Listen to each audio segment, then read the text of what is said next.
We're about to crush this show because Michael Yo is backstage and ready. So ladies and gentlemen, give it up for my friend and make some noise for Michael Yo!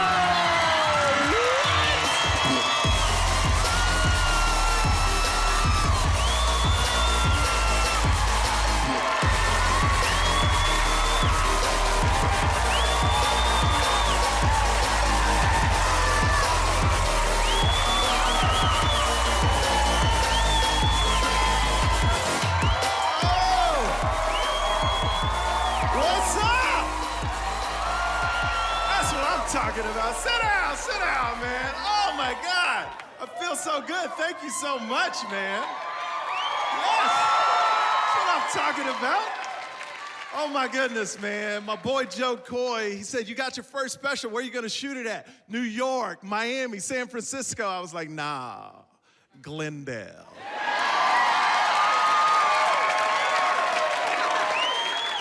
Armenian capital of the world. Why wouldn't I shoot it here, though? I mean, look at this room. Look at all this diversity in this room. Why wouldn't I shoot it here, man? That's right. I got to tell you, it ain't like this everywhere. I was in Wyoming last week.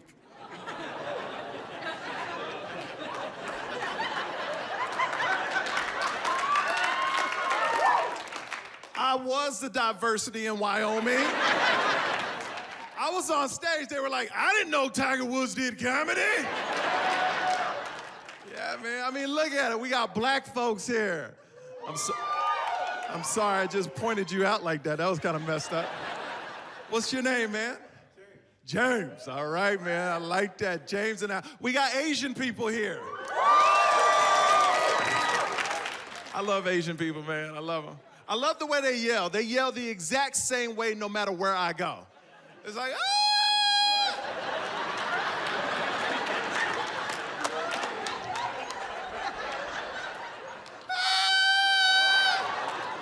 We come for you.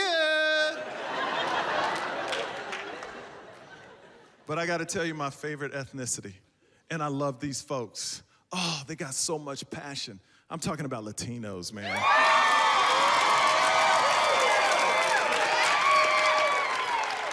You just dance for no reason. I was at McDonald's, I saw one just like, okay, you go ahead. I love Latinos, man. You just say the word Latinos, they'll go nuts. Watch this, James. Latinos! That's how they get caught crossing the border.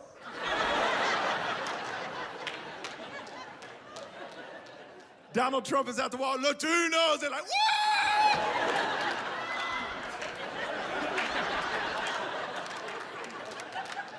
Puto, we did it again! Nah, man. Looking at the crowd, I see the 20-year-olds in the crowd. Yeah, yeah. No, you don't need to yell, you don't need to yell. I can see it in your eyes, you know what I mean? You got this thing called life, you know what I mean? I can see it. I'm just jealous, man. Once you get over 35, you get jealous of people in their 20s, you know what I mean? You know, they're just jealous, that's it. Because you do things that I just don't understand anymore. Like to me, this is your first stop tonight.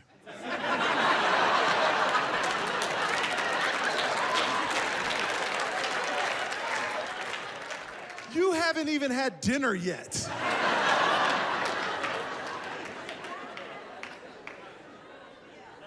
For all the people 35 and up.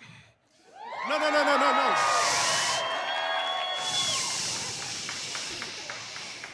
Conserve your energy. This is your last stop tonight. That's right. When you get old like us, you gotta do the sleep math, right? You know what the sleep math is? You did it before you came out tonight. Don't lie. You're like, all right, this show gonna start at 7 and be over around 9. I'll be home around 9:30, be sleeping by 10. My kids wake up at 6. That's 8 hours of sleep. Oh, hell yeah, let's do this. Here's the thing, if you're in your 20s, enjoy it. Because once it's gone, it's gone. Here's what's great about you. Like all the people in their 20s, you can go to sleep tonight, wake up in the morning, open your eyes, and just jump out of bed and go. No problem.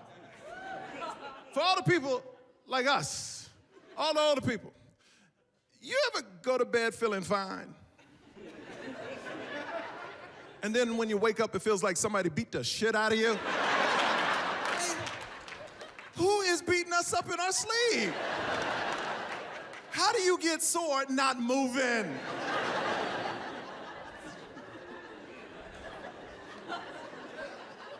I don't understand it, people. I'm falling apart. I'm falling apart. Like my left knee is messed up right now. You know how I heard it? Walking across the street. I was walking across the street. My knee said, screw it, I'm out. Peace. I'm like, God damn. I'm trying to be a man, though. I'm trying to be a man. I'm trying to go to the weight room. But you know what I'm on right now? The elliptical. You hear the women laugh at that? Nothing takes your man card away like an elliptical. You know where they put the ellipticals? Behind the treadmills. So you can watch real athletes run. I think I look cool on this thing till I see my ass in the mirror like this.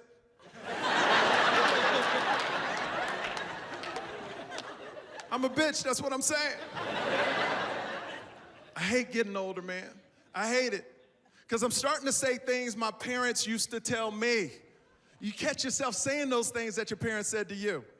Like a person this morning was like, hey, how you doing? I was like, any day you wake up, it's a great day. Like, I'm hating music today. We grew up with Tupac, Biggie, Tribe Called Quest. Thank you. Real lyricists. I don't know what rappers are saying today. I have no idea. Half of the rappers sound like they just woke up from a nap. You know what I mean? They're like,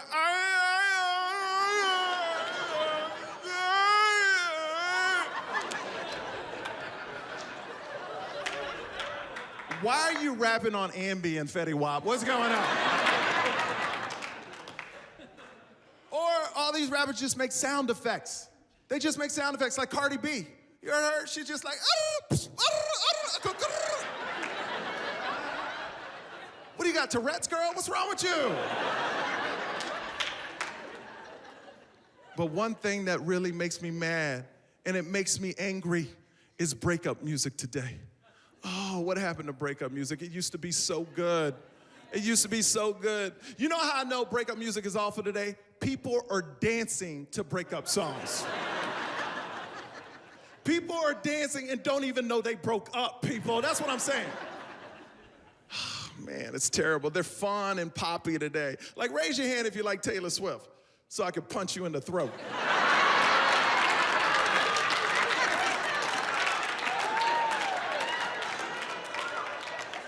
That's not real breakup music, man. Breakup music is supposed to make you feel just miserable. You know what I mean? It's supposed to make you go to your room and just cry, reevaluate your life. You know what I mean? Like a girl broke my heart in high school. You know what I threw on? Boys to Men. Right? End of the road. Oh, after the first lyrics of that song, I was like, ah! We do belong together.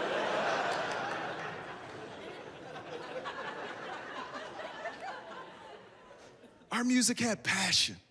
You know, real breakup music had passion back in the day. And it empowered women. Today, your artists don't empower you. And dudes gotta be scared of the artist a little bit. You know what I mean? Like, no dude in here is scared of Taylor Swift or Adele. But let me tell you something about the women in the 90s. They empowered women. That's right, they empowered women. You had groups like TLC. Oh. Try being a shady dude hitting on a woman in the 90s. She'd be like, you a scrub, you a scrub.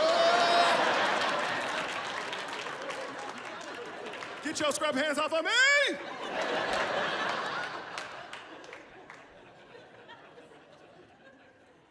You had Mary J. Blige. Toni Braxton. In Vogue made a song called Never Gonna Get It. These women were telling you you were never gonna get it. You can't dance to that breakup song. The whole time the girl's finger's just in your face like, can't have it, can't have it. Dude's dancing around like, God damn, that's fucked up. But let me tell you something. There was one woman in the 90s that scared, petrified every man. That's right. She didn't make breakup songs, she made breakup revenge songs. Her name was Alanis Morissette, right, ladies? Alanis Morissette did not play games, ladies. Oh, no. She said what every woman wanted to say when they found out their man was cheating on them. Oh, yeah. She was like, you are going to die. Oh, she scared the hell out of me, man. Every picture, her hair's in her face, looking like the girl from The Ring, you know what I mean?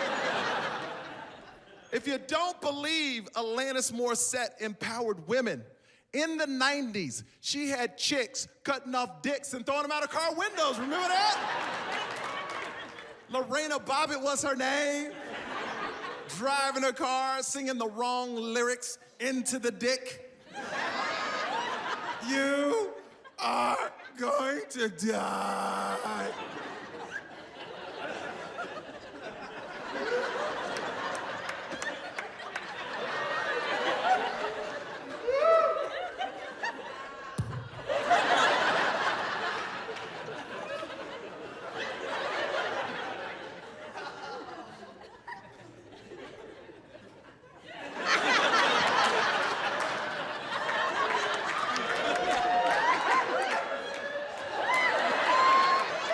For you younger people, that's me rolling down the window.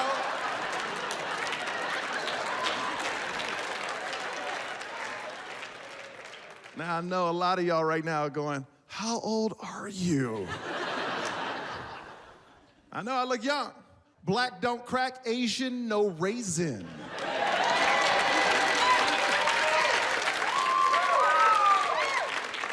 That's right, I'm 136 years old.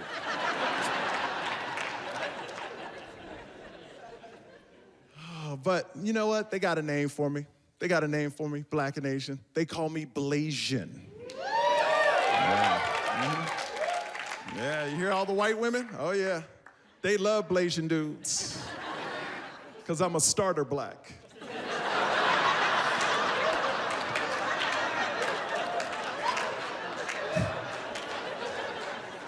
I'm a gateway drug to blackness.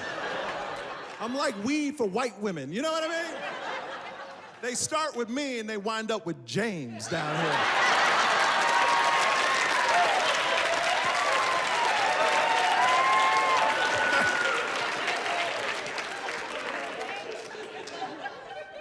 It's tough being Blasian, man.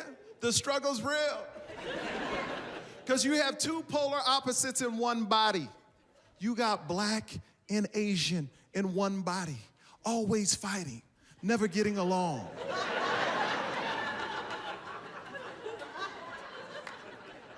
You seen the movie Rush Hour, right?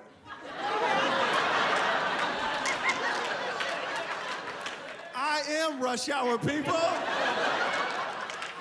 I can't do simple things without fighting with myself. Like my girl will get nasty sometimes. She'll be like, hey, send me a dirty pic. My black side's like, yeah. Send that. My Asian side is like, oh no, could be trouble.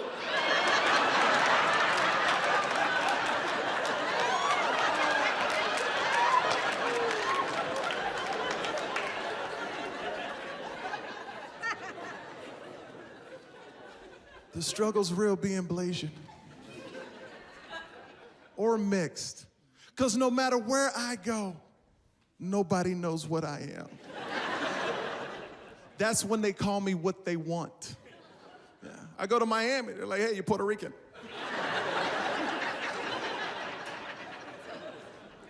I go to New York, they're like, you're Dominican. I go to Hawaii, they're like, welcome home.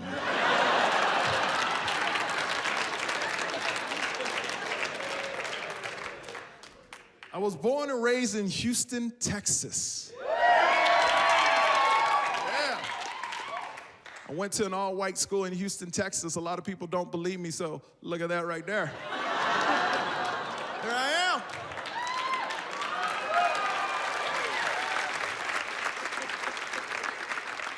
I love going to an all-white school, though, you know? I loved it. I got my personality. I got my sense of humor. I learned how to take a joke. And trust me, I heard every stereotypical joke you could hear about being half black and Asian. Like a kid came up to me and went, "Hey, yo, you know you're the only guy that can steal a car and wreck it on the way home?"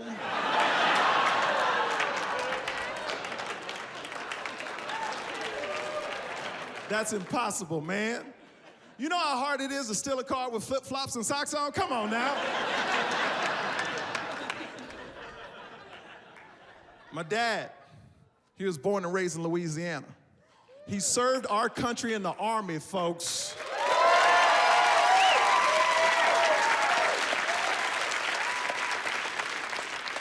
Oh, my dad has swag, man. He's 74 years old and he walks around the house like this, you know what I mean?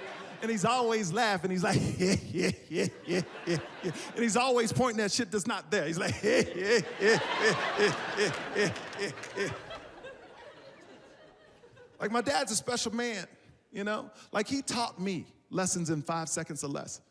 You know, he didn't sit me down and have long conversations. 9 years old watching cartoons. My dad walks in and goes, "Son, don't talk about it, be about it," and just left the fucking room.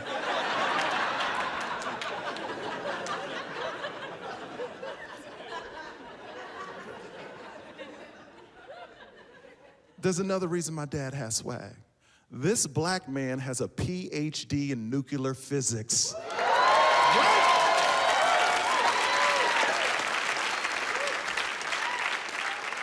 Now I hear the Asian people, "Oh, okay. Black man plus PhD equal white man."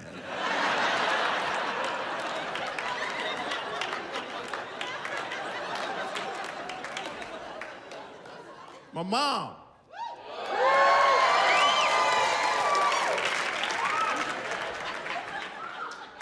It's my mom, calm down. My mom, she was born and raised in Korea, South Side.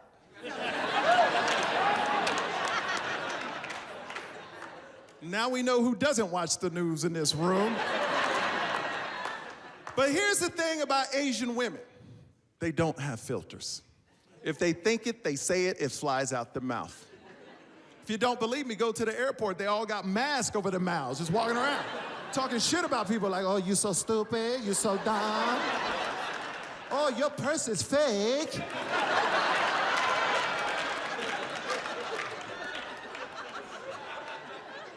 My mom has no filter. That's what I'm saying, no filter, man. I was 12 years old. My mom buys me my first pet. It's a little black Cocker Spaniel. I was so excited. I was like, "Mom, what should we name it?" She looks at the dog and goes, "Well, it's black. Let's name it Blackie."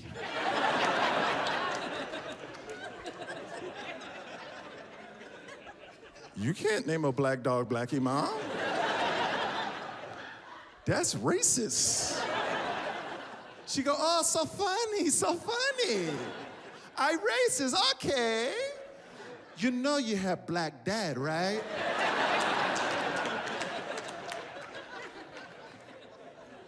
So I live in Houston, Texas, in an all-white neighborhood, predominantly racist with a dog named Blackie.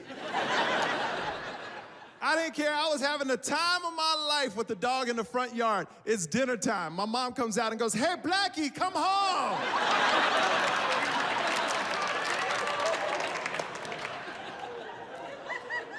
Even the racist white people were like, "God damn, that bitch is racist." Oh, man. My dad met my mom, and then they had me. Oh, it's right. Look how old I look in this photo.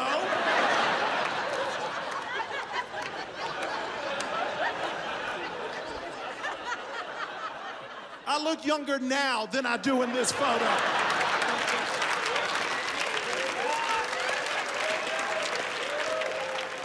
I am the real-life Benjamin Button. Look at look like an old Asian man that just died. I'm 2 days old in this photo. How is my hairline receding?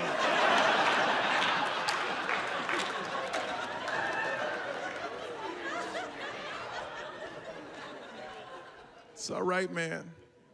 My parents made it work. They told me I always belong, man, and I could be anything in America. You know what I mean? That's right. I love them. I love them. I love them so much. I mean, I was the happiest kid around. I mean, look at this smile.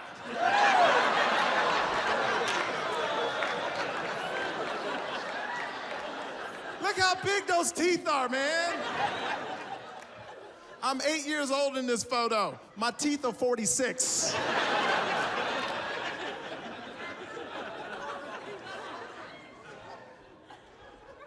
Can I tell you what I love about this photo? I know I'm not adopted.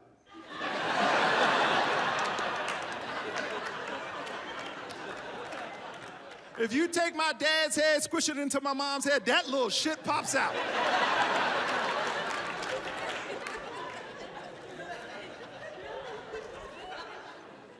Oh, my mom. My mom has no filter, man. The best story in the world happened last year in my life. I went home, it was the NBA playoffs, the championship actually. The Cleveland Cavaliers plays the Golden State Warriors, right? I go home, all my friends come over, and my dad were watching the game. My mom comes in out of nowhere, looks at the screen and goes, "Look, so stupid." Me no understand. I look at the screen, I'm like, what? It's LeBron James. She goes, "Yeah, I know, Bron. But you tell me this in front of all my friends. Why he have tattoo? He too black, you can't see.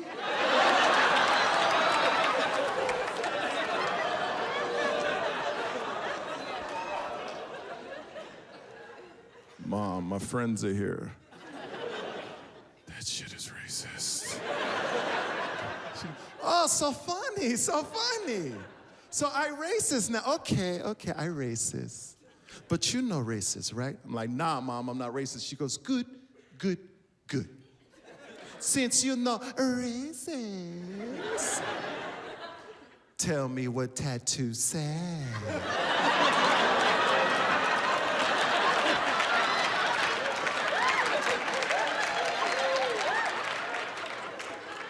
The whole room looks at the screen.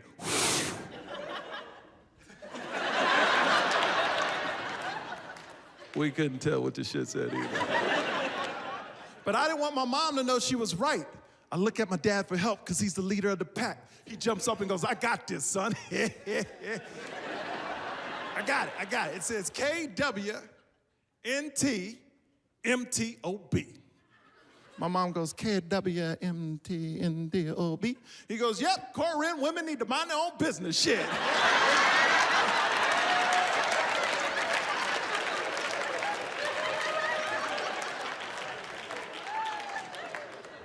She didn't like that. But I love my parents, man. They've been together for a while. And you know how they make it work? They're always trash talking each other. If you know my parents, that's all they do. That's how they keep it fun, man. But it's not mean spirit, it's just fun. Like for instance, my dad, me growing up in an all-white neighborhood, wanted me to know that I was black. I remember one day, 10 years old, watching cartoons. He busted in and went, "Son, if you 1% black in America, you are black." And just leaves the room. My mom pokes her head in and goes, "He's so stupid." "You Asian too?" My dad goes, "Stupid, I'm a black man with a PhD. My mom goes, "Everyone in Korea had PhD.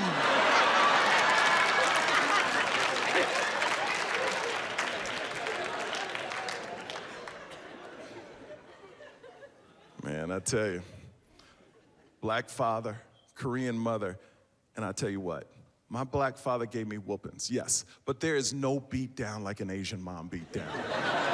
It's not, man. If you don't believe me, I got 2 questions for you. When's the last time you seen an Asian kid act bad in public? Or even talk?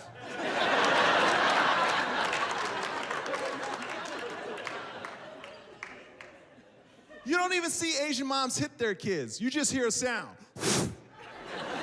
Kid on the floor. My mom did it to me all the time. Why? Because our moms are ninjas, that's why. My mom is a ninja. Every night when I was a kid, we ate dinner at 6:30, right? So my mom's running behind. And Asian moms love to beat us with wooden spoons, you know? Like, because they're short, so they can use it as a go-go gadget on her. You know, they can pull stuff off the shelves. But this day, she was cooking her rice with it, right?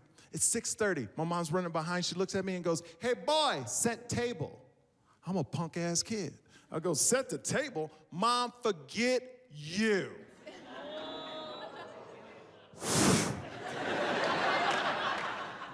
Blackout. It's tough having an Asian mom, people. It's tough. Because my mom's name is K-U-M.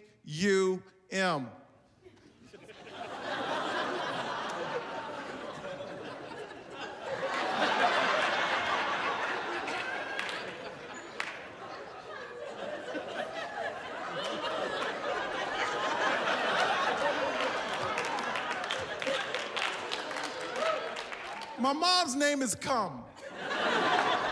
And the worst thing about having a mom named Cum is a mom named Cum that doesn't understand what cum means in English. And what's worse than that, my dad never told my mom what her name meant in English because he thought it was funny. And what's worse than that, my dad would make me introduce my mom to people because he thought it was funny. He'd be like, "Go ahead, son, introduce your mama."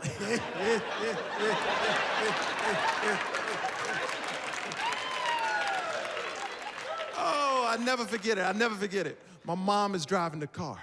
My dad's in the passenger seat. I'm in the back seat with two of their friends. Now, my mom's always wanted to own a restaurant. And in real life in Houston, Texas, they own a Jewish deli. I don't have enough time to get in that story.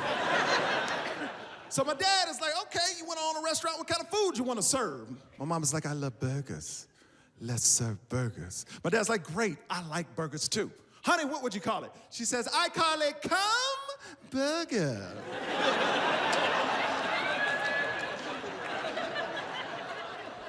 My dad is laughing his ass off.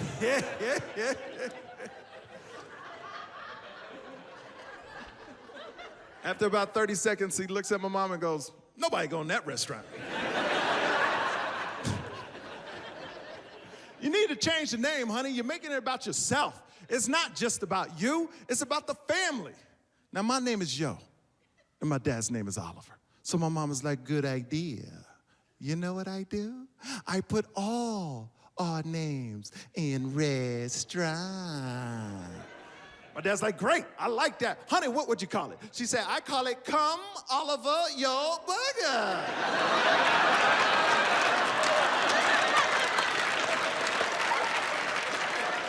How do you market that to people? Say, "Man, what you doing for lunch?" "I'm gonna come all over your burger. That's what I'm gonna do."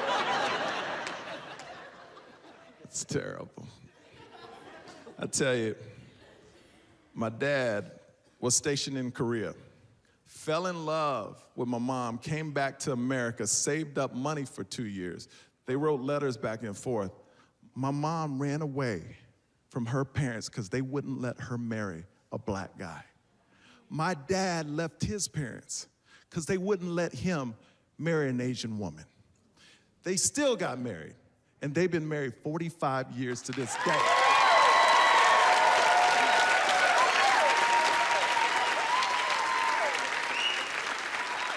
But they did it, man. I asked my dad the other day, I was like, "Dad, how do you stay married 45 years in today's society?" My dad goes, "That's simple, son. You just give up."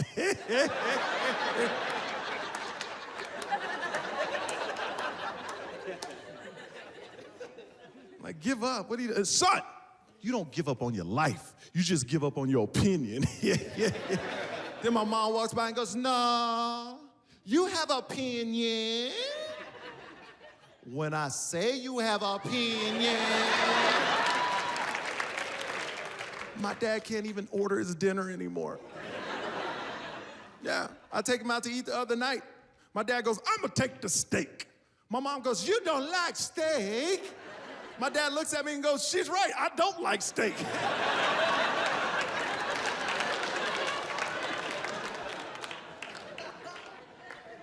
like, Dad, you've been eating steak all your life. He says, if your mama say I don't like steak, I don't like steak. I had to let him know, people, this is not the man I grew up with. I lean over to him and say, hey, man, you just need to know, you acting like a bitch. My mom leans over to me and goes, yeah, my bitch.